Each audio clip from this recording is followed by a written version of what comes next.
Assalamualaikum everyone. Today our topic is geometric mean. Previous lecture में हमने geometric mean की कुछ डेफिनेशंस को कवर किया था. आज हम एडवांटेजेस एंड डिसएडवांटेजेस से अगेन स्टार्ट लेते हैं. सबसे पहले हम अपने प्रीवियस लेक्चर को थोड़ा सा रिवाइज कर लेते हैं. ज्योमेट्रिक मीन हमारे पास एक्चुअली में होता क्या है. ज्योमेट्रिक मीन हमारे पास measure of centre tendency calculated by taking the nth root of the product of all the observations. किसी भी गिवन डाटा का nth रूट और उनका प्रोडक्ट हमारे पास ज्योमेट्रिक मीन होता है. इसके एडवांटेजेस हमारे पास होती हैं कि ये क्लियरली डिफाइंड होता है हमारे पास and it cannot be calculated if any value is negative. जहाँ पर भी हमारे पास वैल्यूज़ नेगेटिव होंगी ये कभी भी वहाँ से कैलकुलेट नहीं होगा. एंड ये तमाम ऑब्जर्वेशन पर बेस्ड होता है. एंड इसके एडवांटेजेस हमारे पास हैं. अगर किसी वैल्यू को ज़ीरो हो तो ज्योमेट्रिक मीन हमारे पास कैलकुलेट नहीं हो सकता. एंड नेगेटिव वैल्यूज़ को भी हम कैलकुलेट नहीं कर सकते. एंड समझना और कैलकुलेट करना थोड़ा सा मुश्किल हो जाता है. इसके बाद हम बात करते हैं हार्मोनिक मीन की. हार्मोनिक मीन जो है हमारे पास अरिथमेटिक मीन का रेसिप्रोकल यानी कि एवरेज होता है लेकिन रेसिप्रोकल होता है.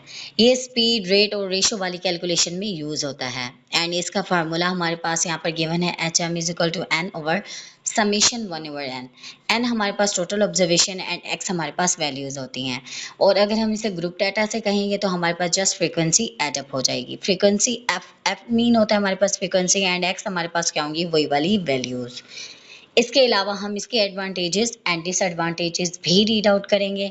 तमाम ऑब्जर्वेशन को कंसीडर करता है, अलजेब्रिक कैलकुलेशन के लिए सूटेबल है एंड वेल डिफाइंड मेजर है. डिसएडवांटेजेस समझना और कैलकुलेट करना थोड़ा सा लिटिल बिट मुश्किल होता है. छोटी वैल्यूज़ को ज़्यादा वेट दे देता है. अगर कोई वैल्यू ज़ीरो हो तो कैलकुलेट नहीं हो सकता. इसके बाद हम बात करते हैं मीडियन की. मीडियन जैसे कि उसके नाम से ही हमें पता है कि मीडियन जो होता है हमारे पास मिड ऑफ द वैल्यू यानी कि 50% मीडियन से छोटी वैल्यूज़ एंड 50% अबव यानी कि बड़ी वैल्यूज़. अनग्रुप डाटा और ग्रुप डाटा दोनों से ही कवर कर सकते हैं.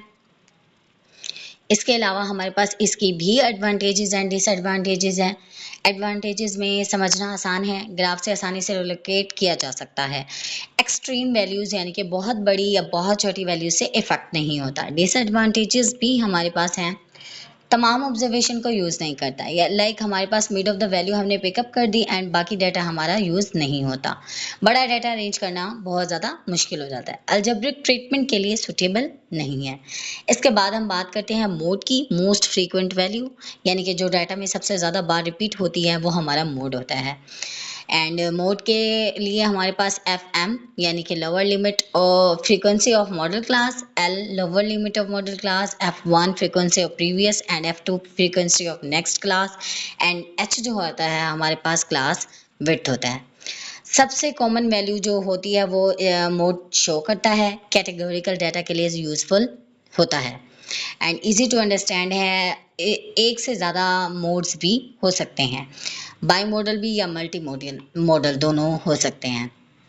इसके हमारे पास डिसएडवांटेजेस हैं. तमाम ऑब्जर्वेशन को बेस नहीं होता, कभी यूनिक वैल्यू नहीं मिलती एंड ग्रुपिंग पर डिपेंड करता है. मीन और मीडियन के मुकाबले में कम रिलायबल है.